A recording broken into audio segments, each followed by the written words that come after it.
네, 안녕하세요. 상사중재 사례 3주차 강의 진행하도록 하겠습니다.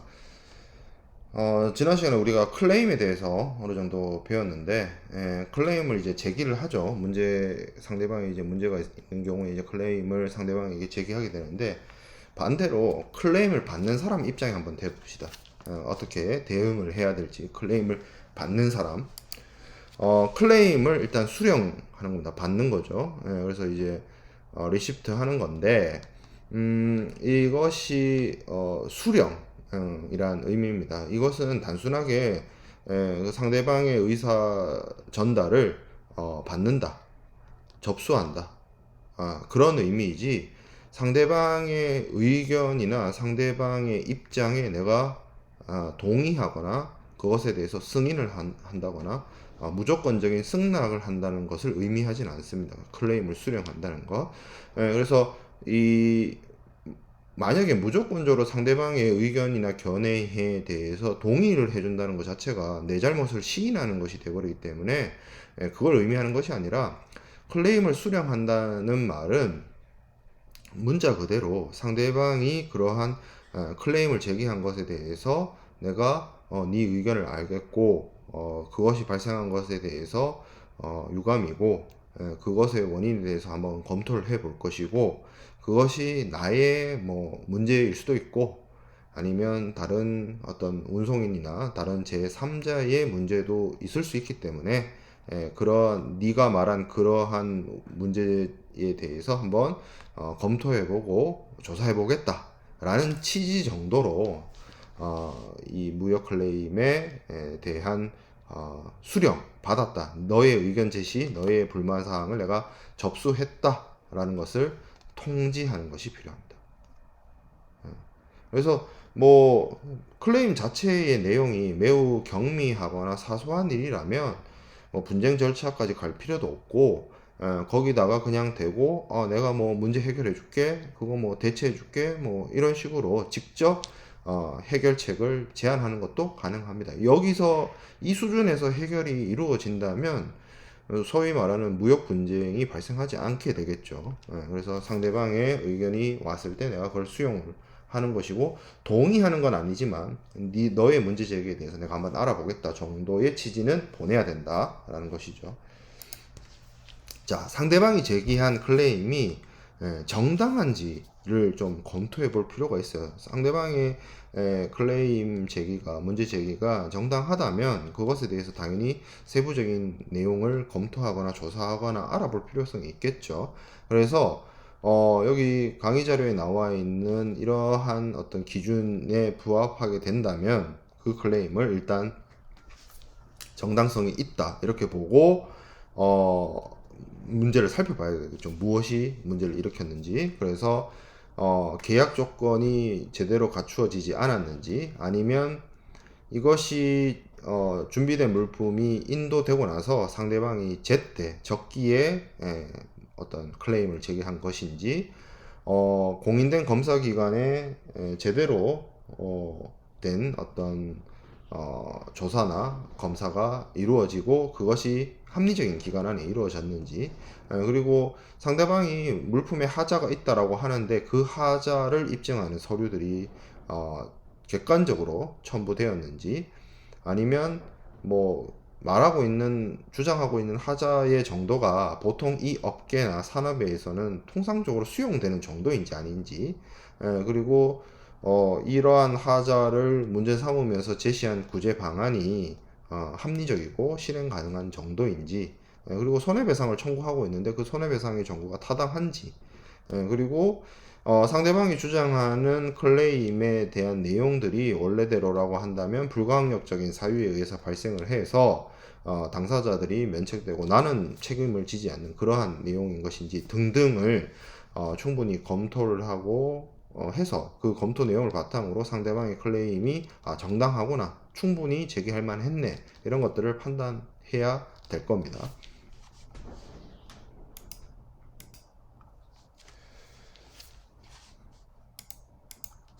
자, 그리고 클레임의 전가 가능성을 검토할 필요가 있습니다. 이 클레임의 전가라는 게, 상대방이 나한테 이의 제기를 했어요. 내가 검토를 해보니까 이게 내 잘못이 아니야. 보니까 책임의 사유가 다른 사람이야. 그래서 이 책임의 소재를 규명을 해가지고 기책을 일으킨, 잘못을 일으킨 사람한테 그러니까 상대방이 제기한 문제에 대한 책임을 일부 또는 전부 돌리는 것이 클레임의 전가입니다. 이 클레임의 전가가 이루어지면 분쟁의 당사자가 달라져요. 그래서 이 클레임 제기를 받은 사람은 이 클레임의 어떤 방어적인 측면에서 다른 사람한테 기책 사유를 물을 게 있다라는 것이 판단이 된다면, 혹은 그런 것이 있다면 이런 것들을 충분히 검토할 필요가 있습니다. 그래서 그런 것들을 떠넘기는 거죠. 떠넘겨서 자신에게 돌아오는 어떤 책임을 줄이거나 아니면 면책시키거나 할 수 있습니다. 무역을 하는 수출입업자 입장에서는 뭐 수입업자로부터 이제 수출업자에게 클레임이 제기됐다라고 한다면, 수출업자는 그 물품을 수출하기 위해서 필요했던 뭐 원재료 공급하는 뭐 제조업자라든지 아니면 물품을 포장한 회사, 운송회사, 보험회사 이런 사람한테 클레임을 전가시킬 수 있을 것이고요. 수출업자가 수입업자한테 클레임을 제기했다라고 한다면 수입상은 뭐 어떤 계약의 조건이나 이런 것들을 검토해 가지고 이것이 나의 책임이 아니라는 것을 다른 사람에게 떠넘길 수 있는 여지를 찾아봐야 됩니다. 근데 아무리 찾아봐도 이게 다 보니까 내 잘못이야. 뭐 그러면 더 이상 클레임의 전가를 할 수가 없는 거죠. 그럼 내가 상대방이 제기하는 문제의 책임을 내가 떠안아야 되는 그런 상황으로 넘어가게 됩니다. 자, 그러면 이제 클레임이 제기가 됐으면 이것을 이제 협상을 해야 되겠죠. 내고를 해야 될 겁니다. 내가 뭐 좀 잘못한 게 있다, 기책 사유가 있다라고 한다면 대금 감액을 해주든지 대체품을 보내주든지 문제가 있는 부분을 수리해 주든지 뭐 등등등의 그런 것들을 제시하고, 아니면 아예 이거를 이제 계약 자체를 해제하거나, 그로 인해서 계약 해제를 하게 되면 뭐 상대방에게 내가 물어줄 돈이 있어, 손해배상, 뭐 판매 시기를 놓쳤다든지 등등의 사유로 인해서 발생된 손해에 대해서 손해배상 해주고 계약 해제시키는 것도 방법일 것이고, 여러 가지 자구책, 여러 가지 해결책들을 모색하는 것이 필요하겠죠. 나에게 기책 사유가 있다라는 것이 판단이 된다면, 클레임을 제기받은 쪽에서. 그래서 뭐 예를 들어서 품질 불량이다, 내가 공급한 문건의 품질이 불량이다, 이런 경우에는 여러 가지, 세 가지 정도의 고려사항, 검토사항이 있을 수 있습니다. 문제가 없어요. 물품이 어떤 문제가 없다라고 판단이 되면 이것은 불량품이 아니기 때문에 고의적인 클레임일 것이고, 거기에 대해서 이제 단호하게 배척을 하면 되고, 경미한 하자가 있으면 제3자, 공인된 검사기관의 검정보고서를 바탕으로 그 경미한 하자를 대해서 내가 클레임을 인정하고 대체품을 한다든지 하자 보수를 한다든지 그런 것이 있을 것이고요. 내가 클레임을 받았는데 나도 이것이 물품을 인도하기 전부터 이게 문제가 되겠구나 라는 생각을 했다라고 친다면, 뭐 계약 해제, 손해배상 뭐 이런 방식으로 문제를 해결하기 위한 방안을 강구하는 것이 필요하게 될 겁니다. 자, 그리고 결국 뭐 내가 문제가 있고 나에게 기책 사유가 있다 하더라도 기업이라는 것은 뭐 무조건 항복을 하고 내가 다 책임지고 해서는 안 되겠죠. 결국에는 이것이 여러 가지 비용이나 여러 가지 손실로 떨어질 수 있기 때문에, 상대방이 클레임을 제기한다고 해서 나까지 뭐 상대방이 입은 피해를 내가 전적으로 다 끊어안을 수 있는 상황도 아닐 것이고, 그래서 되도록이면 자신에게 유리한 방향, 클레임을 제기받은 피제기자 입장이라면 자신에게 유리한 방법으로 클레임을 이제 주도적으로 해결해 나갈 필요성이 있습니다. 뭐 그래서 이제 협상을 할 수 있는 부분이, 여지가 충분히 있는 거죠. 뭐 예를 들어서 지금은 내가 감액을 못 해주지만 다음에 주문할 때 내가 감액을 해줄게. 그러니까 지금 당장 뭐 내가 손해배상을 하기보다는 다음번을 기약을 하면서 다음번에 조금 더 좋은 조건, 가격 조건이나 이런 걸 맞춰줌으로 인해서 나의 금전적 손실도 줄이고 상대방하고의 거래 관계도 계속 지속적으로 유도하는, 그리고 되도록이면 현금으로 보상하는 것보다는 뭐 대체품을 보내준다든지 하자 보수를 하게 해준다든지 아니면 재구매를 유도해서 재구매 시의 가격을 좀 조정을 해준다든지 이런 방향으로 하는 것이 그냥 막무가내로 손해배상을 그냥 현금으로 하는 것보다는 훨씬 기업 입장에서는 그 손실을 줄일 수 있는 방안이 되겠죠. 그런 방안을 찾아서 클레임을 해결하기 위한 노력을 기울여야 될 겁니다.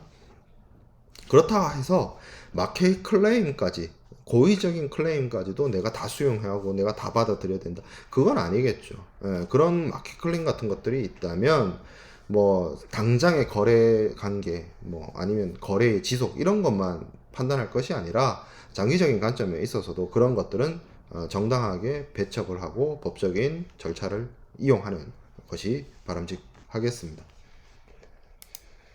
자, 그래서 내가 다 검토하고 뭐 파악이 됐어요. 뭐가 문제인지도 알겠고 어디에 뭔가 기책 사유가 있는지도 알겠고 내가 그 사람한테 제기할 수 있는 어떤 해결책도 대충 나와요. 예, 그러면 거기에 대해서 여러 가지 뭐 법률 자문을 구해서라도 왜냐하면 그게 뭐 이런 제시문이나 이런 것들이 나중에 소송이나 중재로 이어졌을 때에 불리함으로 작용될 수 있기 때문에 지금부터는 이것이 단순하게 내가 그거 해결해 줄게 해서 저 사람이 만족을 하면 뭐 이게 양 당사자의 합의나 하의로 깔끔하게 문제가 해결이 되는데 나중에 이 사람하고의 분쟁이 소송이나 중재로 이어졌을 때는 내가 이 사람한테 보내는 답변서 자체가 굉장히 중요한 근거나 증거가 될 수 있습니다. 그렇기 때문에 여러 가지 사안들을 고려해서 신중하게 상대방에게 공식적으로 내 견해를 상대방의 클레임 제기에 대한 내 견해를 밝히는 것이 좋습니다. 자, 그러면 우리가 클레임에 대해서는 어느 정도 살펴보았고 이렇게 클레임이 제기되어서 양 당사자의 무역 분쟁이 시작이 되었을 때 이를 해결하기 위한 제도들이 어떤 것들이 있는지를 하나씩 살펴보도록 하겠습니다. 가장 기본적이고 가장 좋은 해결 방안은 무역 분쟁이 발생했을 때 가장 좋은 해결 방법은 제3자가 개입을 하지 않고 당사자들이 직접 교섭을 해가지고 이것을 우호적으로 문제를 해결하는 그러한 방법이 가장 좋은 해결 방법입니다. 이것을 제3자가 개입해서 분쟁을 해결하게 되면 아무래도 제3자에게 이 자신들의 어떤 거래 상황이나 내부 상황 이런 것들이 알려지게 되기 때문에 기업 비밀이 유출되고 노출된다는 점에서도 좋지 않고 그리고 결국 이 무역 거래의 프로세스나 원인이나 이런 것들을 제일 잘 알고 있는 사람들이 당사자이기 때문에 당사자들 사이에서 합리적으로 협상을 해서 문제를 해결하는 것이 가장 바람직한 해결 방안입니다. 그리고 장사를 뭐 오늘만 할 것도 아니고 오늘 내일 할 것도 아니고 원데이 투데이 하는 것도 아니고 이제 앞으로도 그 사람하고 계속 지속적인 거래 관계를 유지할 것이라고 생각이 든다면 되도록이면 좋은 게 좋은 거라고 상대방하고의 어떤 거래 관계 이런 것들을 고려해야 되기 때문에 어느 정도 감정 싸움으로 넘어가기보다는 법적인 분쟁으로 문제를 해결하기보다는 당사자들이 어느 정도 타협하고 서로 양보하고 해서 지혜롭게 분쟁을 해결하는 것도 굉장히 좋습니다. 자, 그래서 당사자 간에 해결하는 것에는 어떤 방법들이 있느냐. 첫 번째, 청구권의 포기입니다. 웨이버 포기한다 이런 뜻이죠. 클레임을 포기하는 겁니다. 그래서 피해자가 상대방인 가해자에게 청구권을 행사하지 않는 거예요. 그래서 보통 이런 것들은 이제 내가 됐어 이런 거죠. 상대방이 뭔가 문제가 있지만 됐어 이렇게 해결하는 거죠. 그래서 뭐 바람직한 방법이에요. 뭐 왜냐하면 이렇게 문제를 해결하면 지금 당장은 내가 조금 손해 볼지라도 그 상대방과의 어떤 지속적인 관계를 안정적인 거래 관계를 계속 유지 보장 받을 수 있기 때문입니다. 그래서 이거는 진짜 뭐 어떤 문제가 굉장히 경미하거나 그래서 그런 경우에도 이제 발생하게 되고 반대로 절차가 너무 복잡하거나 이거를 해결하기 위해서는 구제 비용이 너무 많이 발생하는 그런 경우에도 간혹 청구권 포기가 발생하게 됩니다.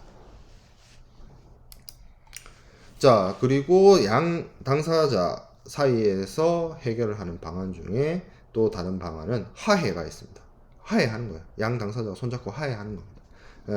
양 당사자가 자주적으로 서로 교섭하고 해서 양보하고 뭐 의견 차이를 줄이고 좁히고 해서 분쟁을 해결하는 그런 방법입니다. 이거는 어떻게 보면 당사자들이 서로 협상을 해서 거기에 따른 타협점을 찾는 것이기 때문에 굉장히 좋죠. 이 하해에는 기본적으로 중재상의 하해도 있을 수 있고 재판상의 하해도 있을 수 있습니다. 재판상의 하해라고 하는 거는 당사자가 상호 양보를 해가지고 분쟁을 끝내는 거예요. 그래서 이것이 형성이 되면 법적으로 재판상의 하해가 형성이 되게 되면 그걸로 이제 끝나는 거죠. 양당사자 분쟁이. 그래서 이 재판상의 하해는 재소전, 그러니까 법원에 소송을 제기하기 전에 하해가 이루어지는 것이 있고 소송을 하고 있는 도중에 하해가 발생하는 것이 있습니다. 재소전 하해는 민사상의 그러니까 우리가 법률적인 분쟁에 있어서 형사법적인 분쟁, 형사상 분쟁도 있을 수 있고 민사상 분쟁이 있을 수도 있는데 형사상 분쟁이라고 하는 거는 뭐 법원에서 검찰이나 피의자, 범죄를 일으키는 피의자가 이 법리를 다투는 것이고 민사상은 뭐 거래 관계나 개인과 개인 간의 사적 법률 관계에 의해서 혹은 그런 법률적 계약의 위반과 관련해서 사인과 사인, 개인과 개인 간의 다툼을 이제 법원에서 조정을 하는 것인데 상사 중재는 상사 중재의 대상이 되는 이런 무역 거래는 기본적으로 물품 매매 거래인 거고 기본적으로 이런 물품 매매 거래는 상사 계약인 것이고 이들 간의 어떤 법적인 분쟁은 다 민사 소송으로 봐야 됩니다. 그래서 이런 민사 소송에서 당사자들이 소송을 하기 전에 소송으로 넘어가기 전에 어떤 보통 상대방의 그 재판 관할권이 있는 법원에다가 보통 이제 지방법원이 되는데 그 지방법원에다가 하해 신청을 해서 그 하해가 이루어지면 뭐 이런 거죠. 그러니까 양 당사자가 알아서 해결하면 좋은데 누가 이제 소송을 제기하려고 하고 있는데 그거를 이제 재판 전에 하해 신청을 해가지고 하해를 할 수도 있습니다. 만약에 하해가 이루어지게 되면 그 하해와 관련된 하해 성립과 관련된 어떤 비용, 왜냐면 이제 하해 조서가 나오기 때문에 그 하해 조서와 관련된 비용을 각자가 부담을 하고 하해가 성립이 되지 않으면 그 신청을 한 사람이 하해를 신청한 사람이 부담을 합니다. 자, 그리고 소송 중에 하해도 발생할 수 있습니다. 사실 재소전 하에는 제가 뭐 이런 게 있다라고 뭐 교과서적으로 설명은 했지만 조금 실제에서 발생하기에는 좀 힘들어요. 이렇게 재소전에 하해할 것 같았으면 진작 하해했지. 그죠? 보통 이제 소송 중에 하해가 발생해요. 소송 도중에 양쪽의 주장을 조금 걷어들이고 양보해서 이 소송 이거 그냥 종료하자라고 합의하는 그런 소송상의 하해가 현실적인 하해입니다. 그리고 경우에 따라서는 법원도 이게 뭐 예를 들어서 소송액이 뭐 1억, 2억, 뭐 10억 뭐 이렇게 큰 것도 아니고 예를 들어서 뭐 100만 원 갖고 있으면 소송하고 있어. 변호사 비용도 안 나와 100만 원. 그러면 판사님이 보고 하해안을 권고합니다. 하해하라고. 소송하지 말고. 우리나라 법원이 약간 최근에 들어와서 뭐만 하면 약간 미국처럼 약간 소송 만능주의에 빠져가지고 뭐만 하면 소송을 하거든 요새 분위기가. 그러다 보니까 이런 거에 대해서 좀 너무 사소하거나 경미하거나 이런 거는 법원에서도 안 받아줘요. 알아서 좀 하해하라고 하해안을 내놓습니다. 그래서 그 하해안을 받아들이면 언제라도 하해를 할 수 있고, 그 재판상의 하해의 경우에는 그 하해 내용과 관련된 하해 조서를 작성하고, 그 하해 조서가 일종의 법원의 확정 판결과 동일한 효력을 가지게 됩니다. 법원이 하해시킨 거죠, 쉽게 말해서. 자, 그리고 중재법상의 하해도 있습니다. 이것도 마찬가지로 소송상의 하해와 마찬가지로 중재 도중에 이들 사이에서 중재인 앞에서 하해하는 겁니다. 이것 또한 마찬가지로 법원에서의 확정 판결과 동일한 효력을 가지고 있습니다. 그래서 중재 절차가 진행되고 있는 도중에 상대방의 주장에 대해서 어느 정도 승인, 그리고 뭐 나도 어느 정도 수용, 저쪽도 수용, 뭐 이렇게 해서 하해가 됐어요. 중재가 진행되고 있는 도중에. 그러면 중재 판정부는 더 이상 이걸 중재를 끌고 갈 이유가 없어지는 거죠. 당사자들이 하해가 됐으니까. 그러면 중재 절차를 종료하고 당사자 요구에 따라서 그 합의된 내용, 하해된 내용을 중재 판정의 형식으로 내립니다. 그래서 이거를 이제 중재법상 하해라고 하는데, 뭐 이런 식으로 이제 문제가 해결이 되기도 합니다. 가장 좋은 게 제3자가 개입하기 전에 문제가 해결이 되면 좋지만, 지금 여기 하해 같은 경우에도 어느 정도 제3자가 개입하려다가 발 담그려다가 마는 거죠. 그래서 어느 정도 거기서 당사자들이 의견 합치를 봐서 아름답게 마무리를 하는 겁니다. 여기까지는 아름다워요. 여기까지는 서로 간에 얼굴 크게 붉히지 않고 아름답게 뭐 다툼도 아니지, 뭐 조금 이벤트가 있었네, 조금 이슈가 있었네, 이 정도 순에서 이제 마무리 짓는 거예요. 자, 그 다음부터는 이제 제3자가 이제 본격적으로 개입을 하는 해결 방법들이 나옵니다. 대표적인 제3자 개입의 해결 방안들이 이제 쭉쭉쭉쭉 등장을 하는데, 알선, 조정, 중재, 소송, 이렇게. 먼저 알선부터 좀 보면, 알선이라는 말이 등장을 합니다. 인터세션, 이래가지고 뭐 레코멘데이션 이런 표현을 쓰는데, 주로 상공회의소라든지 대한상사중재원이라든지 이런 곳에서 공신력 있는 제3자가 한쪽이든 양 당사자든 요청을 하면 거기에 이제 개입을 해가지고 너네 어떻게든 좀 이런 식으로 문제를 해결해 라고 이제 어드바이스 해주는, 쉽게 말해서 레코멘데이션 해주는, 그게 이제 알선입니다. 알선은 제3자에 의한 해결 방법 중에서 가장 기초적인 단계로서 어떤 특정한 형식이 있거나 뭐 절차가 있거나 그렇지 않아요. 누구라도 알선을 의뢰해가지고 해결을 할 수 있고, 그렇다 보니까 이 알선은 제3자가 알선을 하더라도 어떤 강제력이 있지 않습니다. 하해의 경우에도 우리가 법원에서 하해 조서 써가지고 그게 확정 판결과 동일한 효력이 있다라고 했는데, 알선은 상대방이 오케이 하지 않은 이상 아무런 의미가 없어요. 한쪽이 요청해서 제3자가 알선안을 내놨는데 상대방이 말도 안 되는 소리야 라고 해버리면 이건 그냥 종이 쪼가리 되는 거죠. 휴지 쪼가리 되는 겁니다. 그래서 이 알선을 뭐 교수님에 따라서 뭐 조정하고 별도의 개념으로 분리하지 않는 경우도 있고요. 별도의 개념으로 분리하는 경우도 있습니다. 뭐 근데 여기서는 알선을 조정과 약간은 다른 의미가 있다라는 것을 전제하고 말씀을 드릴게요. 자, 알선의 형태는 영토적 기준으로 나뉩니다. 국제 알선, 국내 알선. 국내 알선의 경우에는 당사자들이 이제 다 국내에 있는 경우죠. 이거는 이제 현지에서 조사를 하거나 통해서 분쟁을 해결할 수가 있고, 국제 알선은 당사자 양방 혹은 일방이 외국 사람, 외국 법인인 경우에 해당이 됩니다. 국제 알선은 또 대내 알선, 대외 알선이 있는데, 이제 이런 거예요. 외국 사람이 우리나라 사람을 향해서, 한국 사람을 향해서 알선을 신청을 하면 그건 대내. 한국 사람이 외국에 있는 사람에게 알선을 하면 이제 대외 알선. 이런 식으로 이런 식으로 용어를 나눠 놓은 거예요. 뭐 크게 어려운 말 아니죠. 그래서 양쪽의 주장을 들어보고 원만하게 분쟁을 해결을 유도하는 것이 알선이 되겠습니다.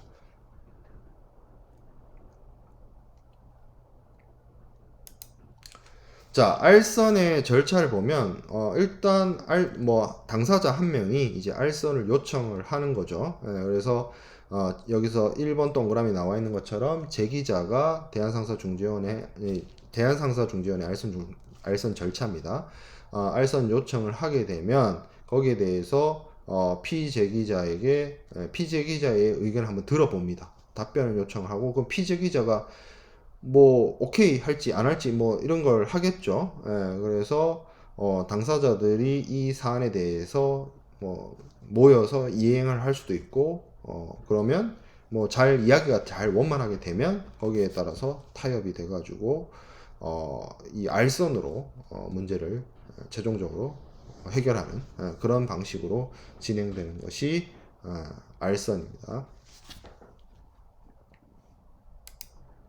자, 그리고 조정도 있습니다. 조정, 뭐 conciliation 이렇게 얘기하는데 그 화장품 중에 컨실러라는 거 있잖아요. 그죠? 컨실러. 그거랑 용어가 이 어원이 같죠. 조정이랑 조정하는 거. 그래서 당사자 일방이 조정 신청을 해가지고 거기에 대해서 상대방이 응하면 공정한 제3자, 일종의 심판이죠. 심판을 조정인으로 선임을 해가지고 조정인이 제시한 구체적인 해결 방안을 합의하는 그걸 통해서 클레임을 해결하는 것이 조정입니다. 만약에 근데 조정안이 나왔는데 양 당사자 중에 한 명이라도 거기에 대해서 내가 조정안을 수용을 못하겠다라고 한다면 조정은 성립되지가 않습니다. 이게 조정과 중재의 차이예요. 알선하고 조정의 차이는 알선은 양 당사자의 하해와 합의, 타협을 이끌어내는 것이라면 조정은 제3자이자 심판인 조정인이 조정안을 내놔요. 너네 이렇게 문제 해결해. 그거를 양 당사자가 오케이 하면 그걸로 이제 문제가 해결이 되는 건데 양 당사자 중에 누구 하나라도 아니야 라고 하면 그걸로는 문제를 해결할 수가 없게 되는 겁니다.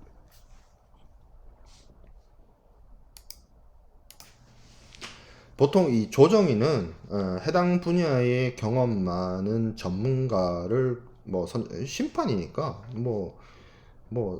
아무런 그거 없는 사람을 심판관으로 세울 수는 없잖아요. 그래서 전문적 지식을 바탕으로 이 양 당사자의 어떤 거래 간행이나 상관습 등을 반영을 해가지고 조정안을 내놓고 그 조정안을 통해서 양 당사자들이 상호 만족할 만한 합의를 이끌어내도록 도와주는 역할입니다. 조정인은 이 중재인하고 달라서 어떤 강제적으로 결론을 내리진 않아요. 그렇기 때문에 되도록이면 원만하게 분쟁을 해결할 수 있도록 역할을 수행을 하게 됩니다. 자, 대표적으로 조정은 사법적 조정이 있고 대외무역법상 조정이 있습니다. 실무적으로는 이제 대한상사중재원에서 조정을 진행을 하게 되는데 이 사법적 조정 같은 경우에는 이제 법원의 소송 중에 있는 분쟁을 당사자의 신청에 의해서 조정을 진행을 하거나 아니면 법원이 직권으로 조정을 하는 경우도 있어요. 당사자 분쟁에서. 그래서 조정 담당 판사나 조정위원회, 보통은 이제 조정위원회를 구성을 하죠. 그래서 조정위원회를 구성을 해서 이들이 조정위원회가 조정안을 제시하고 이거를 당사자들이 받아들이면 해결되는 거고 안 받아들이면 이제 소송이 지속되는 그런 식으로 이제